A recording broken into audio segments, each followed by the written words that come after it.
የቀድሞው የፓርላማ አባል ዶክተር ደሳለኝ ጫኔ ራሳቸውን ከፖለቲካ እንቅስቃሴ ማግለላቸውን ይፋ አደረጉ።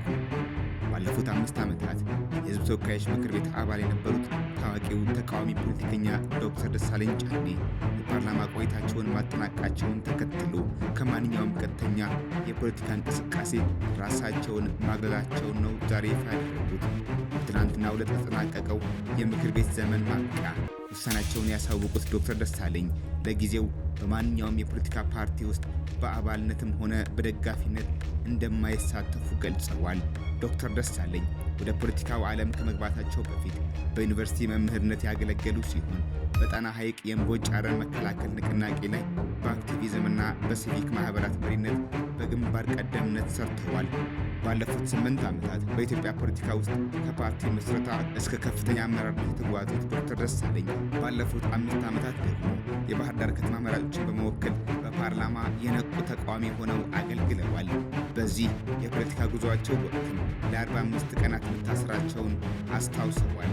በትላንትናው ዕለት የምክር ቤት ጉባኤ ማጠቃለያ ላይ ጠቅላይ ሚኒስትር ዶክተር አብይ አህመድ አብረን እንስራ በማለት ለተቃዋሚዎች ጥሪ ማቅረባቸው ይታወሳል። ከጉባኤው በኋላ በተደረገ የችግኝ ተከላ መርሃ ግብር ላይ ጠቅላይ ሚኒስትሩ ለዶክተር ደሳለኝ በሰጡት አስተያየት በ7ኛው ዙር ምርጫ በባህር ዳር ከተማ ለመወዳደር ቢመዘገቡ ኖሮ ብልጽግና ፓርቲ እጩ ላለማቅረብ ወስኖ እንደነበርና በምክር ቤቱ ቢቀጥሉ ፍላጎታቸው እንደነበር ገልጸውላቸዋል። ይሁን እንጂ ዶክተር ደሳለኝ የቀረበላቸውን የፖለቲካ ፍላጎት በበጎ ካዩት በኋላ ከ10 ዓመታት ተከታታይ የፖለቲካ ድካም በኋላ አሁን ባለው ሁኔታ ወደ ግሉ ዘርፍ ወይም ስታርታፕስ በመግባት በሙያቸው ሀገርን ለማገልገልና ለቤተሰቦቻቸው ጊዜ ለመስጠት መወሰናቸውን አስታውቀዋል። ቀጥተኛ የፖለቲካ ተሳትፏቸው ቢያበቃ የአማራን ሕዝብ አንድነትና ከሌሎች ወንድም ሕዝቦች ጋር ያለውን አብሮነት በሚያጠናክሩ እንዲሁም በሀገራዊ ሰላምና የብሔራዊ ውይይት ጉዳዮች ላይ በሙያቸው የበኩላቸውን አስተዋጽኦ ማድረጋቸውን እንደሚቀጥሉ አረጋግጠዋል። በዚህ ፈታኝና ተለዋዋጭ በሆኑ የፖለቲካ ዓለም ውስጥ በየክፍለ ሀገራቸው እውነተኛ የለውጥ አራማጅ የሆኑ ሰዎችን ማግኘት የተለመደ ነው። ከነዚህም ግንባር ቀደም መሪዎች መካከል አንዱ የኢትዮጵያ ሕዝብ ተወካዮች ምክር ቤት አባልና ተቃዋሚው የፖለቲካ ድርጅት የአማራ ብሔራዊ ንቅናቄ አብን ተስፋ ጭላንጭል የሆኑት መሪ ዶክተር ደሳለኝ ጫኔ አንደኛው ናቸው። ዶክተር ደሳለኝ ተደማጭነት ያላቸው የፖለቲካ ሰው ብቻ ሳይሆኑ ኢንቴግሬትድ ሪሰርች ኤንድ ዋተር ሪሶርስ ማኔጅመንት ወይም እና ሃይድሮሊክስ አንቱ የተባሉ ምሁርም ናቸው። በዚሁ የጥናት ዘርፍ የዶክትሬት ዲግሪያቸውን ወይም ፒኤችዲ ያገኙና በባህር ዳር ዩኒቨርሲቲ የተባባሪ ፕሮፌሰርነት የሚያገለግሉ ታዋቂ ምሁሩም ናቸው። ለከተማው ባላቸው ቁርጠኝነት በፖለቲካዊ እምነታቸውና በአካዳሚክ ብቃታቸው የተቀረጸው የህይወት ታሪካቸው በኢትዮጵያ የፖለቲካ ምህዳር ላይ ልዩ እይታን የሚሰጥ ሆኗል። በፓርላማ በነበራቸው ቆይታ የወከሉትን የባህር ዳር ከተማ ማህበረሰብ ወይም የአማራን ህዝብ ጉዳይ ብቻ ሳይሆን ይልቅ ታላላቅ ሀገራዊ ጉዳዮችን በማንሳት ለመላ ኢትዮጵያውያን ድምፅ ሆነዋል። በፓርላማ የሚወጡት ህጎች ጠቅላይ ሚኒስትር አብይ አህመድን የአመራር ክፍተት በይፋ ሞግተዋል። በሀገሪቱ ሰላም እንዲሰፍን መንግስት ያሰራቸውን እንዲፈታ፣ የሚደረጉ ጦርነቶች በንግግር እንዲመለሱ፣ የዜጎች የተጎሳቆለ ኑሮ መልስ እንዲሰጠው፣ ዲሞክራሲ ምህዳር መጥበብ ምላሽ እንዲያገኝ በብርቱ ሞግተዋል። ዶክተር ደሳለኝ በብዙዎች ዘንድ ተወዳጅነት ያላቸው፣ ንግግራቸውን በስሜት የሚገልጹ፣ የማይፈሩ፣ በፓርላማው አባላትና በመላ ህዝብ ዘንድ የተወደዱ ፖለቲከኛ እንደሆኑ በማህበራዊ ሚዲያ ላይ የሚያጋሩትን ሀሳቦች መመልከት የሚቻል ነው። የፖለቲከኛው ከፓርላማ መውጣት ታዲያ ጠቅላይ ሚኒስትሩንም ይሁን ለሌሎች ሀገር ወዳድ ዜጎች እንደ ኪሳራ የሚታይ ሆኖ ተገኝቷል። ዶክተር ደሳለኝ አለፍ ሲልም እንደራሴ ወይም የህዝብ ተወካይ የሚለውን ማዕረግ የሚያሟሉ እንዲሁም ክቡር ተብለው ሊጠሩ የሚችሉ ብቸኛ ሰው ናቸው የሚሏቸውም ጥቂቶች አይደሉም።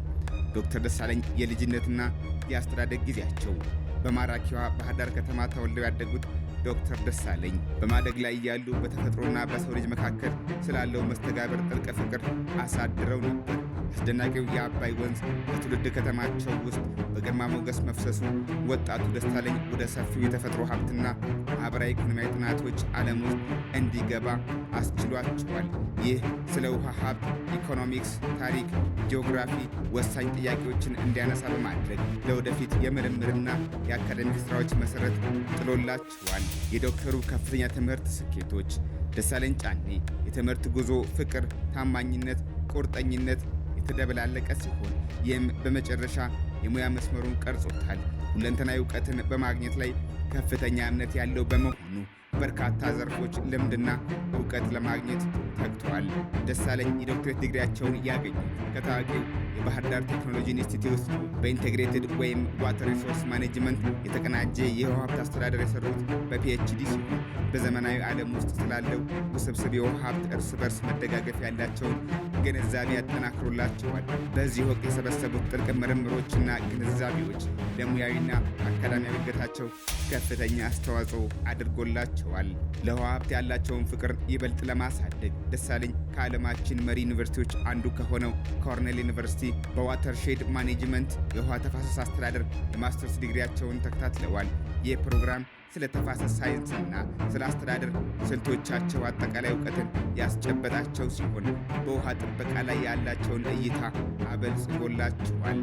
ባለብዙ አቅጣጫ እውቀትን የመሰብሰብ ፍላጎት አካል በመሆን ደሳለኝ በኢኮኖሚክስ እንዲሁም በታሪክ ጂኦግራፊ የመጀመሪያ ዲግሪ አግኝተዋል። የደሳለኝ የፖለቲካ ሕይወት ወደ ፖለቲካው መድረክ የገቡት ዶክተር ደሳለኝ በኢትዮጵያ የፖለቲካ ምህዳር ውስጥ ጉልህ ተጽዕኖ አሳርፈዋል። ለሕዝባቸው ደህንነት ያላቸውን ታማኝነትና ለማህበራዊ ፍትህ ያላቸውን ቁርጠኝነት ለፖለቲካዊ ጉዟቸው መሰረት ሆኗል።